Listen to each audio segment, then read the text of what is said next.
اب یہ بھائی پریکٹیکل کر کے دکھا رہے ہیں. اب ہم ان کے بازو اوپر کر کے یہ دیکھیں اب ہم نے قمیض اتار لی ہے. دیکھیں قمیض اتاری ہے, ان کا بدن بالکل واضح ہے, لیکن ناف سے جو ناف کا حصہ ہے وہ ہم نے چھپایا ہوا ہے. اب ہم نے میت کی شلوار وغیرہ یا جو بھی اس نے تہمت پہنا ہوا ہے اس کو اتارنا ہے. تو سطر کا خیال کرتے ہوئے ایک ہاتھ سے اس نے نالا وغیرہ پہنا اس کو کھولا جائے, اور پھر پاؤں کی جانب سے پردے کا خاص طور پر احتیاط کرتے ہوئے ان کو تھوڑا سا ایسے حرکت دے کر, میت کو تھوڑی سی حرکت دے کر آسانی کے ساتھ ان کے اس طرح کپڑے جو ہیں وہ اتار لینے ہیں. یعنی کہ اس طرح ہم نے ان کا جو شلوار یا جو بھی چیز پہنی ہوئی ہے اس کو اتار لینا. اب میت کو جب ہم نے غسل دینا ہے, غسل دیتے وقت سب سے پہلے کیا کرنا ہے؟ استنجا کروانا ہے. میت کو استنجا کروانا ہی سب سے زیادہ اہم کام ہوتا ہے جو انسان کو مشکل لگتا ہے. میت کو استنجا کرواتے وقت انسان کو اپنے ہاتھ پر کوئی گٹھلی وغیرہ جو سلائی کی ہوتی ہے وہ کپڑا ہاتھ پہ چڑھا لینا چاہیے, کیونکہ اس وقت ہمارے پاس کپڑا تو موجود نہیں, ہم اس کی جگہ اپنے ہاتھ پر یہ شاپر وغیرہ چڑھا لیتے ہیں. اگر کسی کے پاس اس طرح گٹھلی وغیرہ نہ ہو وہ ہاتھ پر اس طرح شاپر چڑھائے, اور پھر اس کے بعد میت کی ایک طرف سے اس طرح تھوڑی سی ٹانگ اوپر کرنی ہے, اور پھر اس کپڑے کو اٹھانا ہے. غسل دینے والے نے بھی اس کی صدر کی طرف نہیں دیکھنا. اب ایک آدمی کیا کرے گا؟ ایک آدمی ادھر سے کپڑا اٹھا کر, اب ایک آدمی ادھر سے کپڑا اٹھائے, اتنا اٹھانا ہے نہ اپنی نظر پڑے نہ کسی غیر کی پڑے. ایک آدمی پانی بہائے, اب آپ نے ان کی صدر پر پانی بہائیں, تھوڑا ساتھ آگے لیتے ہیں. ان کی صدر پر پانی بہانا ہے لیکن صدر کی طرف دیکھنا نہیں. اب دوسرا آدمی اپنے بائیں ہاتھ پر اس طرح وہ گٹھلی یا کوئی چیز چڑھائے گا, میت کے اس طرح ایک طرف اوپر کرے گا, اس کو تھوڑی سی اس طرح حرکت کر کے تاکہ اس کا ہاتھ جو ہے وہ میت کی شرمگاہ تک اچھی طرح پہنچ جائے. اوپر سے پانی ڈالتے جائیں اور نیچے سے اس کو اچھی طرح استنجا وغیرہ کرا دیں. میت کو اس طرح استنجا کروا دیا تو ہاتھ سے ہم نے گٹھلی کو اتار لینا ہے. اب سب سے پہلے عمل ہم نے میت کو وضو کروانا ہے. اب آپ پانی لے کر ادھر, وضو کرنے میں سب سے پہلے ہاتھ دھوئے جاتے ہیں. جب ہم وضو کرتے ہیں سب سے پہلے ہاتھ دھوتے ہیں. بسم اللہ الرحمن الرحیم پڑھ کر ہم سب سے پہلے میت کے ہاتھ دھوئیں گے. پہلے دایاں ہاتھ دھو لیا, اب ادھر, اب پھر ہم نے بایاں ہاتھ دھونا ہے.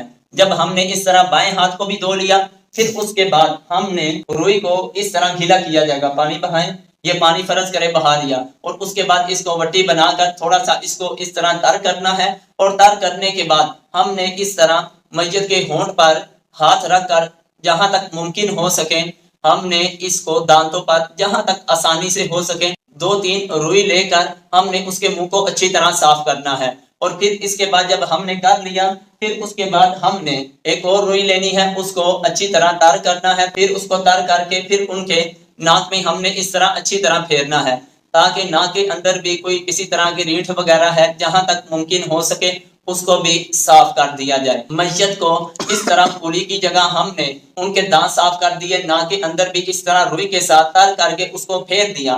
پھر ہم نے ان کا چہرہ دھونا ہے, اور چہرے دھونے سے پہلے بسا اوقات ایسا ہوتا ہے کہ میت کا منہ کھلا رہ جاتا ہے. اگر ہم اس طرح کریں گے تو ہو سکتا ہے کہ ناک میں پانی چلا جائے, ان کے منہ میں پانی چلا جائے.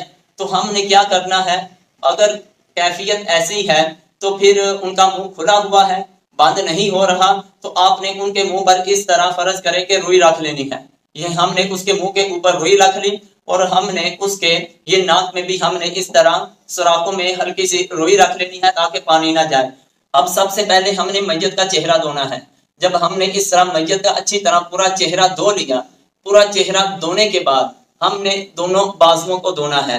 پہلے ہم نے دایاں بازو بھی دھو لیا, پھر اب ہم بایاں بازو دھوئیں گے. اب ہم نے بایاں بازو بھی اچھی طرح دھو لیا. اب ہاتھ تر کر کے میت کے سر پر ہم مسح کریں گے. اس طرح مسح کر دیا, اور گردن پہ بھی ہم نے ہاتھ پھیر دیا. اب یہ ہم نے وضو کروا دیا ہے. اور کان میں بھی ہم نے یعنی کہ انگلیوں کو تر کر کے اچھی طرح کان کے اندر بھی پانی بہانا ہے, کیونکہ جب غسل کرنا ہے تو ایک بال کے برابر بھی جگہ خشک نہیں رہنی چاہیے.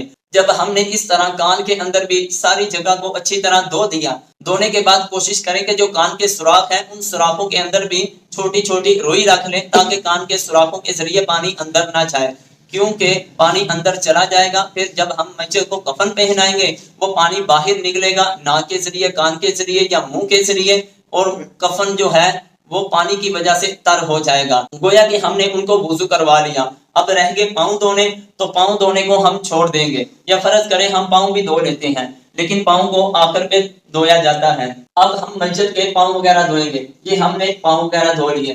جب ہم نے اس طرح دونوں پاؤں کو اچھی طرح دھو لیا، اس کے بعد ہم نے اس کو غسل دلانا ہے، غسل دینے کی ابتدا کرنی ہے۔ غسل دینے کی ابتدا کرتے وقت سب سے پہلے ہم نے مسجد کا سر دھونا ہے۔ اب پانی بہائیں، یہ فرض کرے پانی بہا رہے ہیں، یہ شاپر ہے، یہ اس کو فرض کرے صابن ہے، اس کے ساتھ ہم نے ان کے اچھی طرح سر کو اچھی طرح دھونا ہے، تاکہ اس طرح سر کو آگے سر کو ہاتھ رکھیں، ٹھیک ہے۔ ایک آدمی سر کو اس طرح ہلکا سا اٹھا لے اور اگر جتنا ممکن ہو سکے اٹھائیں، ٹھیک ہے نا، اس طرح پانی بہاتے جائیں اور ان کے سر کو اچھی طرح دھو لیں۔ اچھی طرح جب ہم نے سر کو دھو لیا، صابن لگانے کے بعد پھر ہم نے اچھی طرح پانی بہانا ہے۔ یہ فرض کریں کہ اچھی طرح پانی بہا لیا، سر مکمل اچھی طرح دھو لیا ہے۔ اب مسجد کے ہم نے دائیں کندھے پر پانی بہانا ہے، یعنی کہ دائیں طرف آگے بھی اور پیچھے بھی۔ اب ہم نے کیسے اس کے دائیں طرف پانی بہانا ہے؟ اب دو آدمی پکڑ کر، پاؤں کی طرف سے پکڑ کر اور ایک کندھے کی طرف سے پکڑ کر مسجد کو بائیں کروٹ کریں گے۔